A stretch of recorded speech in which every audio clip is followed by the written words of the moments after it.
Let's talk money. Hello and welcome to another edition of Let's Talk Money with me, Surabhi Updahyay. Now, quant funds have been in news of late, and they have been in focus on the back of standout returns over the last couple of years. But there remains quite a bit of uncertainty in investors' minds over how these funds exactly function. So what is quant investing all about? Well, Harish Krishnan, Co-Chief Investment Officer at Aditya Birla Sun Life Mutual Fund, is joining me on the show to help us decipher these type of funds and the mysteries that surround them. Harish, great to have you with us for this conversation. Really appreciate you taking out the time, in your busy schedule to be with us in person. But really tell us, quant has become the new buzzword. I think a lot of fund houses want to launch these funds. There are certain PMS strategies on quant. So, we really want to do a classroom 101 on what is quant investing. Sure. Quant investing stands for quantitative investing. It's a short form. Basically, while there are a certain amount of positives that human beings as fund managers bring in, notably, if you look at from an Indian point of view, it's generally that Indian fund managers have generally avoided bad companies. So if you look at any mutual fund portfolio, in the markets, maybe out of 5,000 companies, 5-10% of companies die every year, which fall, say, 70, 80, 90% and never recover. You don't generally see those in the form of, say, mutual fund holdings. There's a certain amount of diligence that comes through that human beings bring in. But human beings also bring in a certain set of biases, right? And, we all know that we shouldn't be biased, we should be logical, etc. But the reality is, in the heat of the moment, we do take decisions which are not the most unbiased decision. Most mathematical of decisions, let's say. That's right. And if you look at, between buying and selling, at the time of buying, there are multiple frameworks in which we can offset many of these biases. You can look at valuation parameters, you can look at catalysts that can come through in the next 12, 18 months, etc.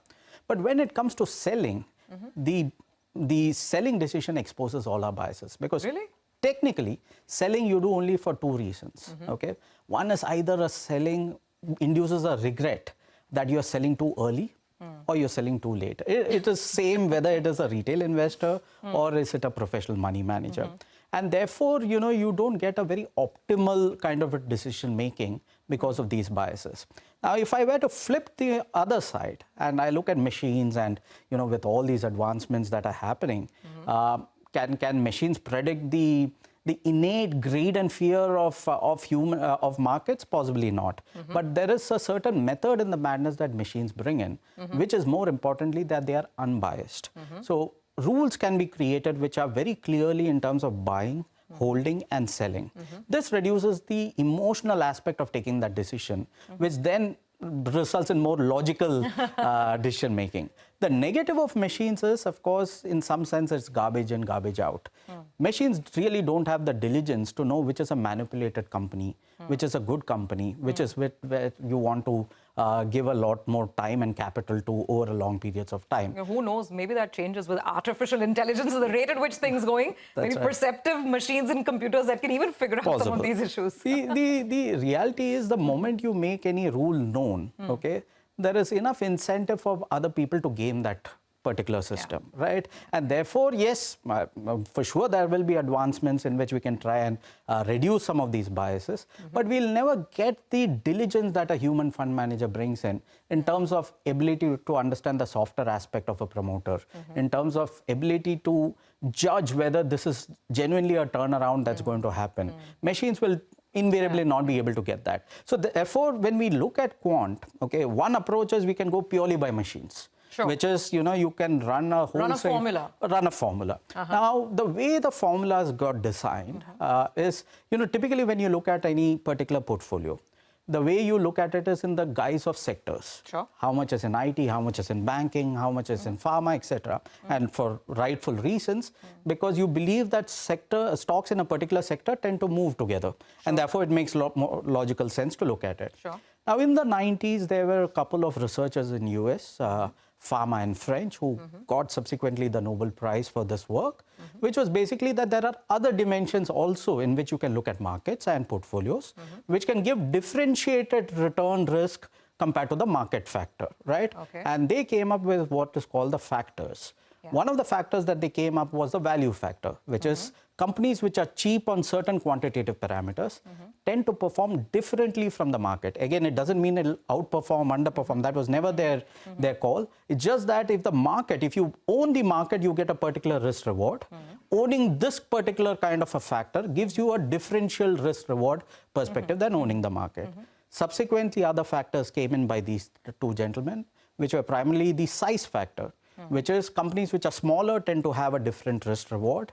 Then came the low volatility factor, which is companies which have exhibited lower volatility in the past tend to be appreciated differently. Sure. Right? And then there was a quality factor. And then in 1993, there was an Indian called Narsimhan Jagdish and Titman, an American researcher, which came through this factor called the momentum factor. The momentum factor is basically what we see in sports, which is that, the form of a particular player extends possibly to the next match, and then it eventually dies out, right? So the momentum factor basically stays, as far as stocks is concerned, is that the past winners tend to do better than in the future. And so therefore there is a certain signal or a certain persistence of that that extends for, say, the next 1 month, 2 months, 3 months, and then it dies down.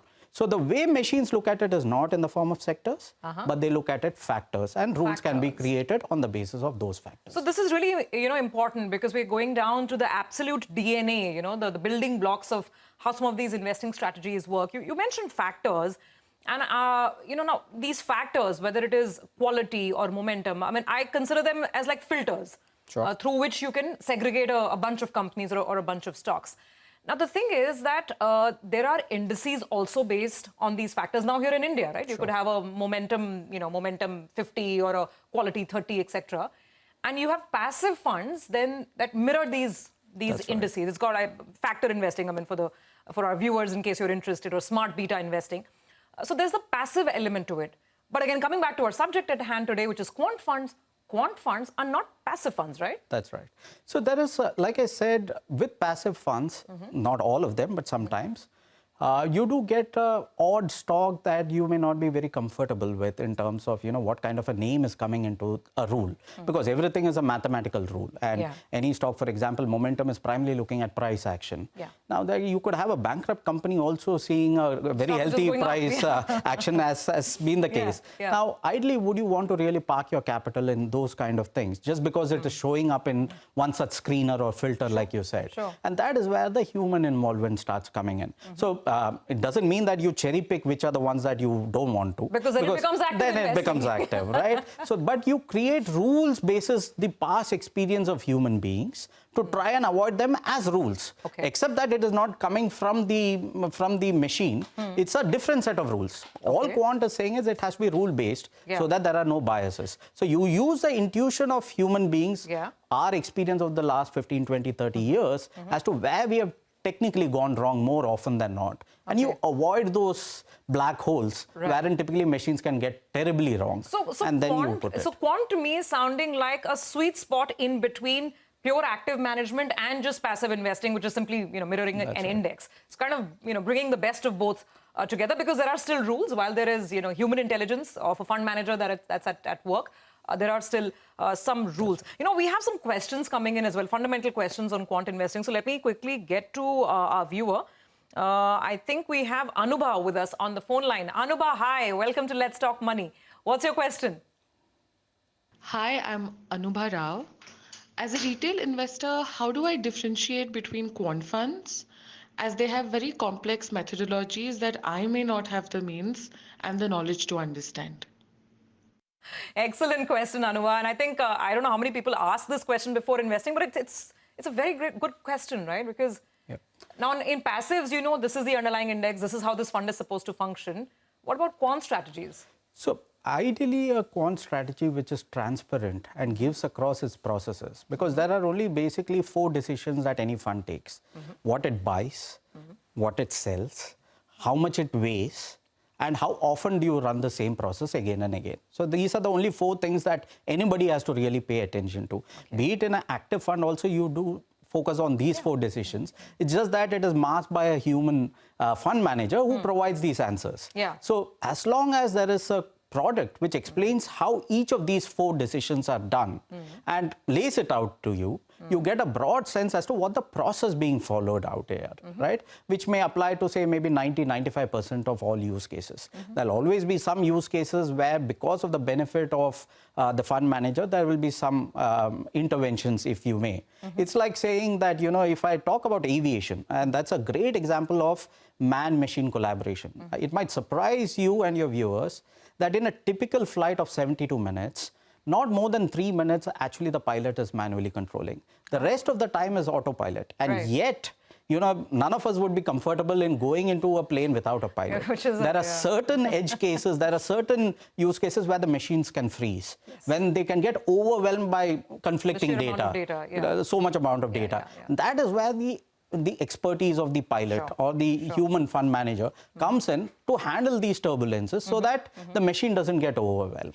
Right? So therefore, you need to get a sense of both the rules of these 4 decisions, which are reasonably straightforward. Buying, selling, weighing, the weightage of stocks in the portfolio, and the churn. And the churn, and how often do you keep doing the same process. It's not very complicated.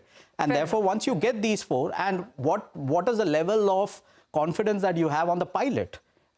Who's going to intervene, and when are they likely to intervene, then you have a reasonably simple way of understanding how one... I think that's a great analogy. So know the pilot, try and understand the flight path, and then you can perhaps board the flight. So, you know, very quickly, Harish, I'm given to understand, I think right now, if you put all quant funds in India together, I think the total assets under management may be around 6,000 crores. Would that be right? That's right. Typically, as of now, and this is a newer industry, right? I think just 3-4 years old.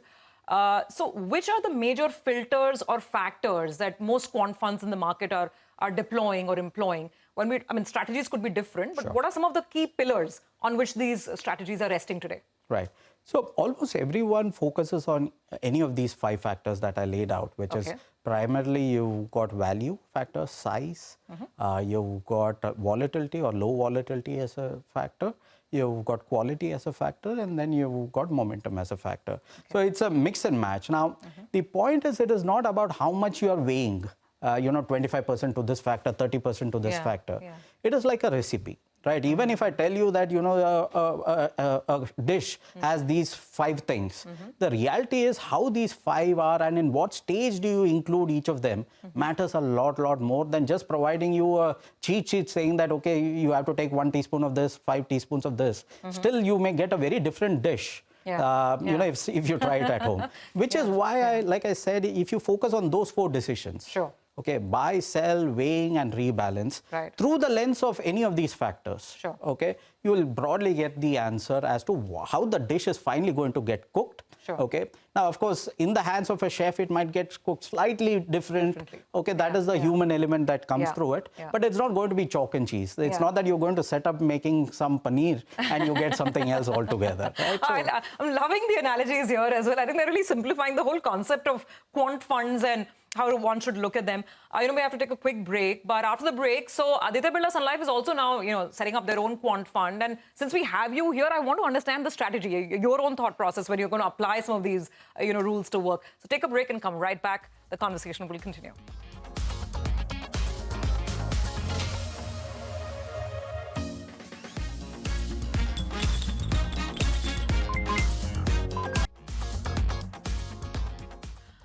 Welcome back to today's edition of Let's Talk Money. And this week, we are demystifying the world of quant investing and quant funds.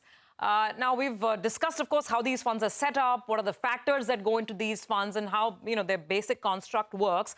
Harish, I have to ask you this question. The returns, right? At the end of the day, everybody wants to get some reasonable idea of how such funds perform. I mean, and sort of what's the motivation? Why should I opt for a quant fund versus, you know, a regular diversified fund, which is supposed to give me at least, like, let's say, you know, 12 to 15%, depending on the year? Sure.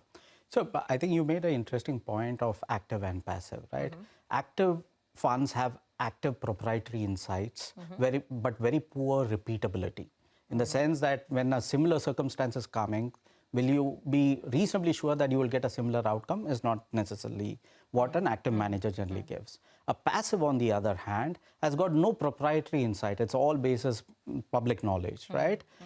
But it has got very high repeatability. Quant strategies, on the other hand, have active insights. We don't have to let the whole world know what exactly we are doing, while we give a sense of what those 4 decisions are, we are not going to say that in June there's going to be so-and-so rebalance, right? More importantly, it gets you that repeatability. So the reason why you want to be into quant funds is more for the repeatability aspect along with that active insight. Now, coming to your point as to, what are the returns one can generate, etc. Now, the passive factors, of course, have generated reasonable amount of returns from a risk-adjusted basis, etc. Right? Momentum is a very popular factor that's done exceedingly well in India as well as the rest of the world. We've generally seen alphas which are more like 4-5% over, say, the traditional markets over, say, 3-5 year kind of cycles. That have come through because essentially... So this is a 3-4% alpha outperformance over the benchmark, you're saying? Over the market, over the broader market. Okay. Please remember that when we talk about factors, we are basically talking about a niche in the market. If we own the market, we'll get the market return, right? We are essentially either looking at momentum or volatility. These are all niches in the market, right? And depending on how you therefore blend in that recipe, you get in a certain amount of repeatable kind of a return. There is no free lunch. It doesn't mean that, adopting a particular factor or a particular strategy will keep giving you alpha every time. If that was the case, nobody will be in the market. Everybody will be in that. So these are niche products, but then they've generally seen that they've given these kind of returns over a reasonable amount of periods in the past. Okay, now you tell us which one of these 5 factors do you like the most, and when you are setting up, the quant fund that you'll be managing, then what's the thought process? What's the strategy there? Right. So our starting point is basically the top 75 positions in each of the fund houses, right? So like I said, human fund managers are very good at avoiding bad companies. And that is one area where machines typically can go astray in terms of getting confused as to where to harvest the signal, right? But in the top 75 positions of every fund house is generally the most high conviction bets that you have. The top 75 positions in a fund house account for roughly 80% of AUM. So therefore, you have a very good, solid superset. So if at this point of time, if I were to talk the top 75 Birla, top 75 Axis, Kotak, etc., and you create a whole superset, we are talking about 240 names. Right? So a lot of overlaps, I'm guessing. There are a lot of overlaps. There are some unique names. Fund houses everybody wants to own the good company. Yes, right? and there are some unique names, etc. So from there, we are basically avoiding the small cap. So this is primarily a large and mid cap kind of a product offering that we are doing.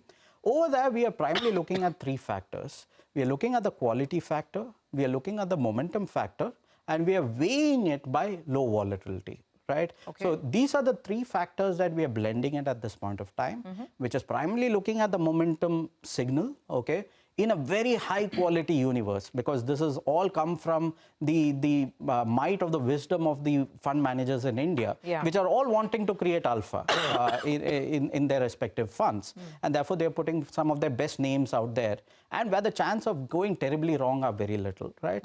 And over there, we're taking the momentum factor, and the names that are coming through, we are weighing it on the basis of lower volatility. So if you think from a cricketing analogy, right, we want to create a World Cup team for T20, and now it's the World Cup season. One option could be that, I can pick up a signal of, say, 2 or 3 different statistics, formulas, if you will, from all the 5,000 players. And then I assemble a team of whatever, 20, 30, 40 players, and then play their matches. The other could be that I pick only from the IPL teams, which is what we are trying to do. We are buying it from the mutual fund. Within that IPL team also, we have certain set of players who play almost all 80% matches. Some are just, impact players, substitutes, etc. We want to see players who have performed in most of the pitches. From there, we are looking at the form in IPL, which is the momentum factor, which is the past form. And we are trying to arrive at something wherein we are looking at forward expectations of earnings, etc. to arrive at a superset of names, wherein we are weighing it on the basis of long-term consistency. More the consistent a player, the higher the weightage you give, or lower the volatility, which is another word for consistency, you give higher the weightage and vice versa. So it's not very different from what we do in everyday life. It's just that there's a particular rule through which... There's a sort of a method to it. There's a method to the madness of this quant fund. Got it. So you're looking for very, very sort of high quality stocks which have momentum and yet are going to be low on volatility. That's right. Okay, so it sounds like the holy grail, right? And then that's what you're going after. Pretty interesting. So just to go back in terms of how investors should approach such quant funds, whether it's yours or any other fund houses. In terms of the overall portfolio, what place should quant funds find in the portfolio in terms of as a percentage maybe, or how do you blend it in with your overall portfolio?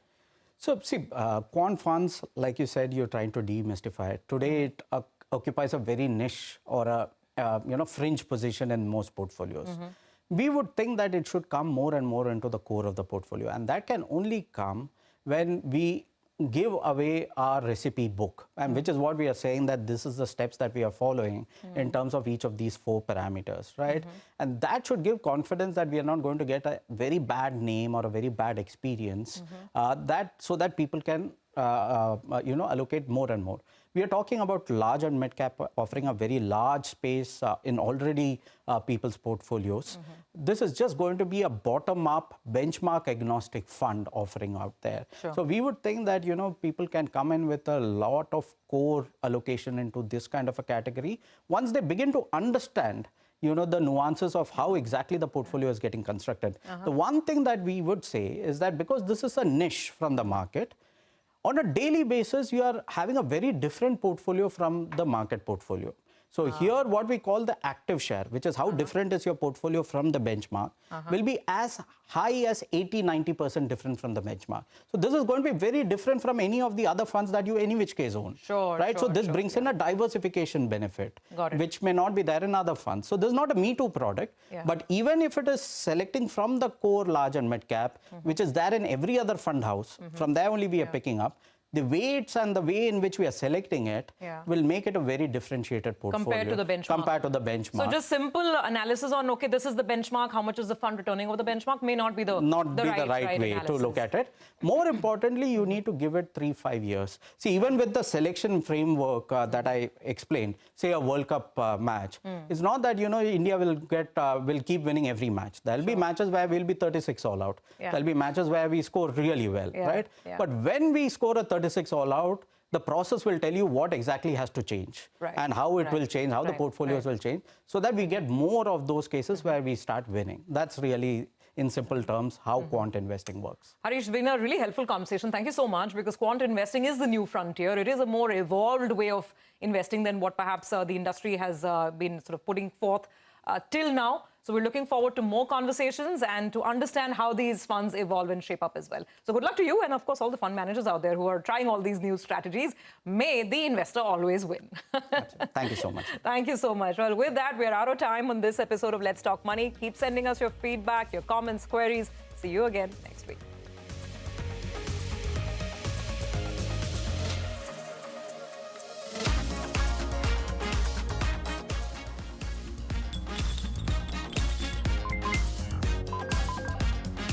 Let's Talk Money